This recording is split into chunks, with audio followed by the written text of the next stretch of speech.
Let's go for it!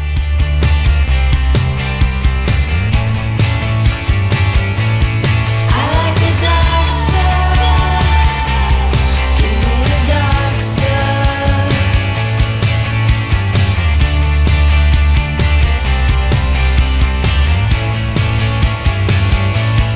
I like the dark stuff. Give me the dark stuff. Hey everybody, it's me, your buddy Dave, the host here at the Dark Stuff channel. Thanks a lot for checking out my new video. Today's video is just going to be some new pickups, almost exclusively new releases. Well, actually, they're all new releases. One is kind of a reissue, but we'll get to that in a second. I'm loving all of these. It's only like 5 records I'm just going to talk about. I'm not going to do the litany with like, you know, the big stack or whatever, because I just want to focus more on this tiny little bit of really good stuff that I've got. So let's go ahead and start here with the new record from David Nance.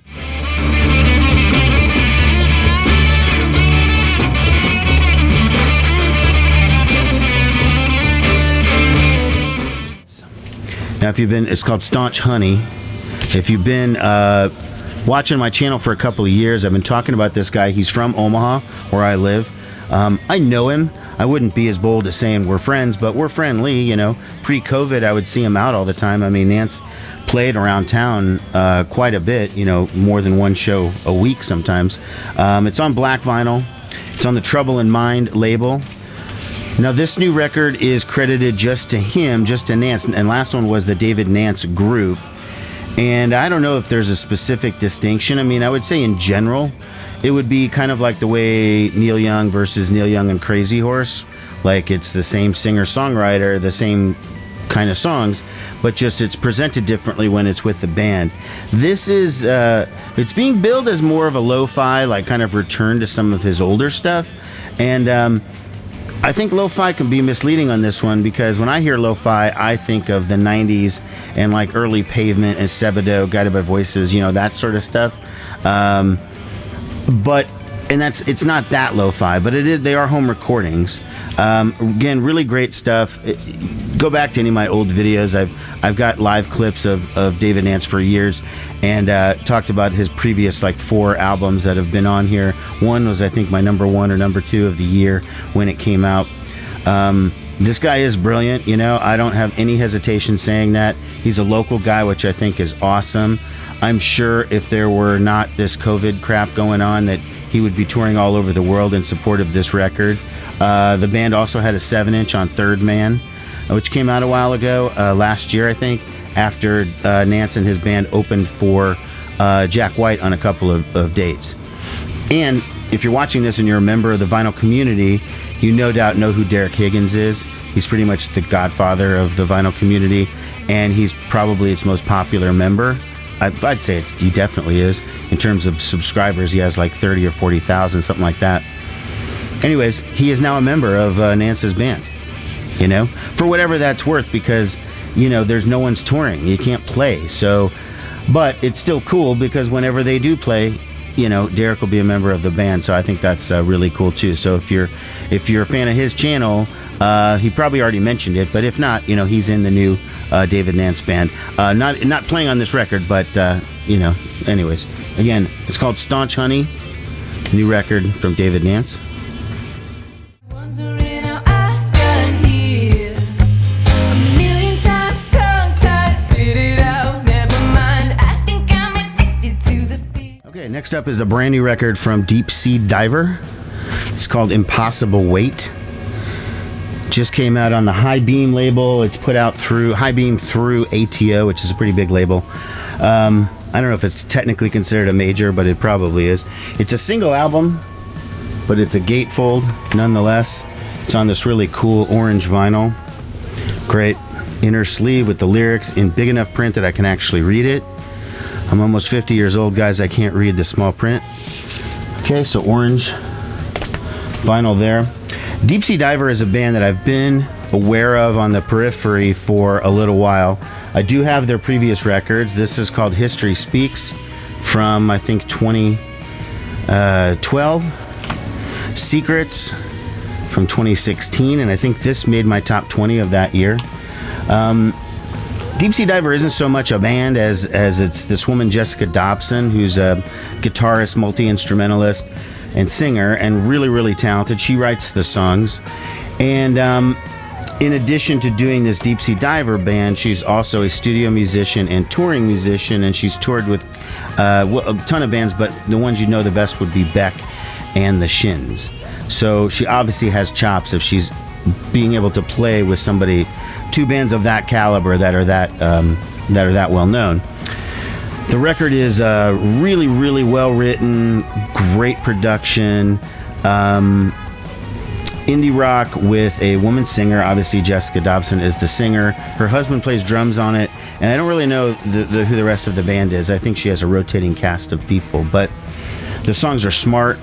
They're very well played. I like the guitar sounds on it. She's got a great tone to her instrument. She is a real musician, but this isn't boring wanker music where it's just, look at me, how great I can play. She obviously is talented, but doesn't need to, show off.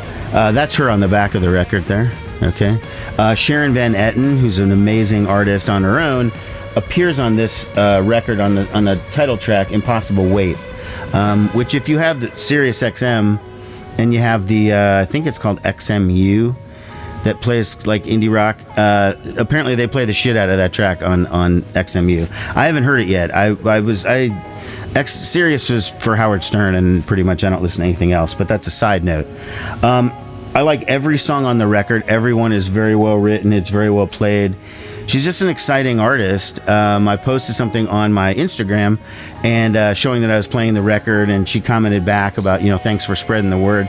And then I said, hey, how about doing an interview for my YouTube channel? And crickets. So I don't know what happened there. Anyways, I'm going to try again and at least see if I can get an ID for my radio show. I mean, why not? I'm the only one playing it in Nebraska. But again, Deep Sea Diver, Impossible Weight, fantastic indie record. I can't say enough positive things about it. As you watch the worlds collide, and now you're nothing more than another passive. Okay, so while I was getting that a Deep Sea Diver record, I was looking around for some other stuff, and I noticed a Bob Mould record that I didn't have. And I'm sorry, I collect all the Bob Mould, so how is there a Bob Mould record I didn't have? Well, it was for the third record store day that I didn't participate in. I didn't go to because I didn't really care and I didn't know of anything that I wanted on it. But they did have this vinyl version of Bob Mould, Circle of Friends, which is a live record originally recorded in, 2005 at the 930 Club in D.C. Now, it's been out before. Here's the DVD of Circle of Friends. And it's a great concert, very good set list of what he was doing at that time 15 years ago. The band is a little bit different. It had Brendan Canty, who used to be the drummer of Fugazi, was his drummer here, so no slouch. But I'll admit, I do like John Worster, his drummer of the last 10 years, who plays in Superchunk and Mountain Goats, better. But Brendan Canty is certainly no slouch. Set has some Sugar, little teeny bit of Husker Du. I mean, they play Could You Be the One, which he doesn't do all that often, and a couple others. It was a great set. Bob always delivers.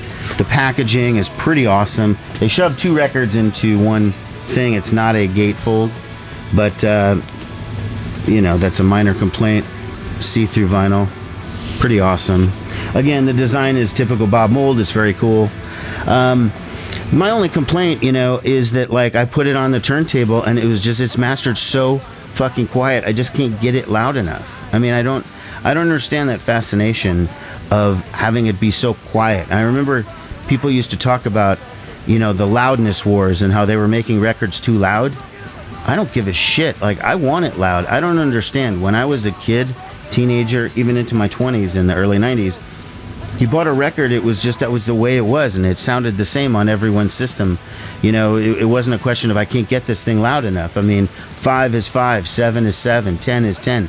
That's how loud it gets. I can turn my thing up to the loudest possible thing, and I can't get it loud enough to even be a distraction. I could have a conversation at this volume, And it's very frustrating because I don't have a piece of shit system. I don't have an amazing one. I mean, but I just feel like I'm unhappy with the way that sounds. And that's my real criticism of it. I mean, I do love the record. You know, the set list, like I said, was pretty good for what Bob was doing at that time. He was in the middle of a kind of a rough period, in my opinion, for what his original stuff was doing. He wasn't, you know, his last couple of records, Patch the Sky and his current one, Blue Hearts, and the last like 3 before that, were all amazing records. And but he did have a period in the early 2000s where I think he was lost a little bit, but he's definitely come back. So the Circle of Friends record is cool, great for collectors. You know, I don't understand why I can't get it to get loud enough. It just doesn't make any sense to me personally.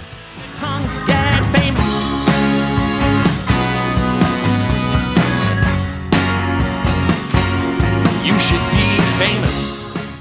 Another great new record that I'm really into. I mentioned John Worster a second ago, and he is also the drummer in this band, the Mountain Goats. And this is their new album, Getting Into Knives. It's like a gatefold CD. I got the CD as a promo for the radio show, so I didn't get it on vinyl. They did give me this cool poster. Okay. Now, the Mountain Goats have been around since like 1993 or 94. And they used to just be John Darnielle by himself. It's been a band for a long time. And I used to dislike them. And I think I disliked them because of one song that I heard on an acoustic compilation that was on with a band that I used to work with on my label called Larry Cash Jr. And the Larry Cash Jr. track was so awesome, by the way. But the Mountain Goats was just like lo-fi acoustic, and I didn't think it was much. But so I just decided I don't like the Mountain Goats.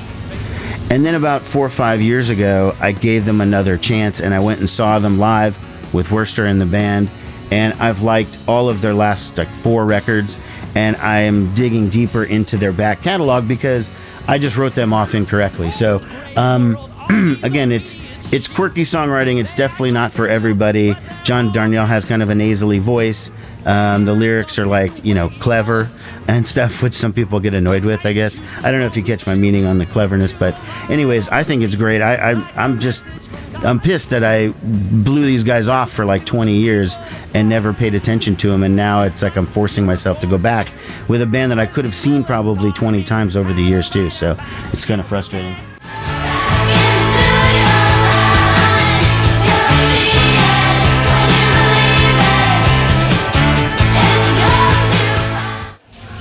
Last thing I want to show, though, is a new CD here from the Death Valley Girls.